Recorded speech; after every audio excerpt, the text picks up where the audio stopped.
Hi, I'm Bill Eddy, and I'm giving a series of short little webinars on understanding high conflict politicians and how to stop them, how to keep them from being elected, or how to prevent them from getting reelected. And it's because it's so important to understand how dangerous they are. But it's also important to understand how they get people to vote for them, what the dynamics are, and how to elect people in opposition to them.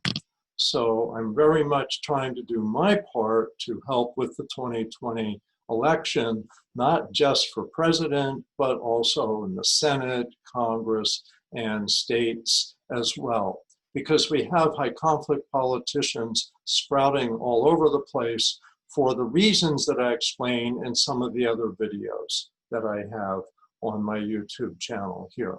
So let's talk about how to connect with voters to stop high conflict politicians.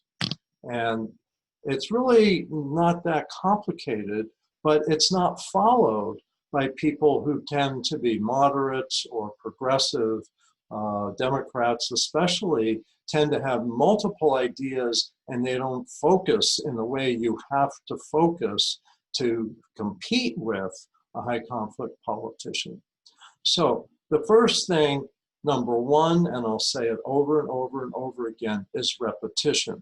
Repetition, repetition, repetition. That's what gets into our brain without even thinking about it. And high conflict politicians are brilliant at this. And so you'll see, for example, Donald Trump had just a handful of sayings, but he said them so constantly that it got into your brain. Build the, lock her. Those sayings got absorbed. They're totally emotional messages, and they're totally ridiculous, but it's repetition, repetition, repetition. So you need to have that in mind.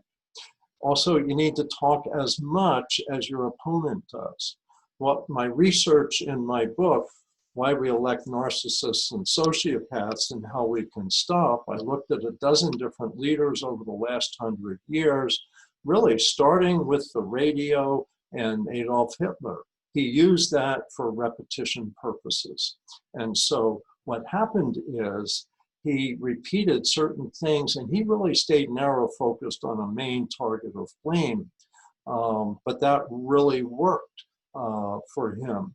And they said in my research for that the Nazis talked 10 times as much as other politicians. In today's world, if you look at Europe, I believe that it's Erdogan in Turkey does 3 TV speeches a day, that these folks are constantly there. With Donald Trump, we have endless Twitter out there. Some days he's got, nearly dozens of Twitter out there. You have to match that.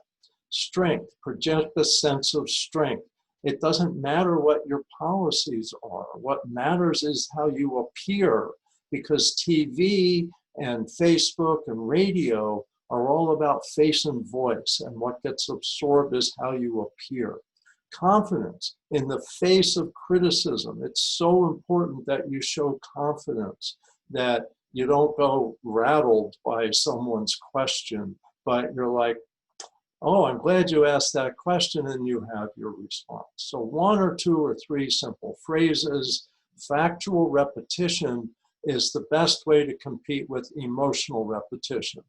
I was practiced as a lawyer in court for 15 years, and that's what I found was the way to match my high conflict opponents, was with factual information that I repeated over and over again. One example of short, simple, factual is compete with Trump's version of immigrants are dangerous with immigrants work hard. And the research shows that they do. They'll work hours that other people won't work, and they really are embedded in the economy in many places, working very hard. Farm workers, construction workers, restaurant, housekeeping, and really all occupations, even undocumented immigrants, work hard. Saying they cause less crime. The research shows that. whether it's documented or undocumented immigrants, they have less crime than the larger community. And so repetitive messages like that. Remember, it's all about relationships, not about policies. Have your policies, but it's about the relationship. Be as assertive as the high conflict politicians are aggressive. Expose their fantasy crisis triads, and I have another video on that. Connect with empathy, attention, and respect. I have a video on that, and respond quickly with BIF responses. So that's it in a nutshell. I hope you'll watch the other video clips, and thank you for watching this one.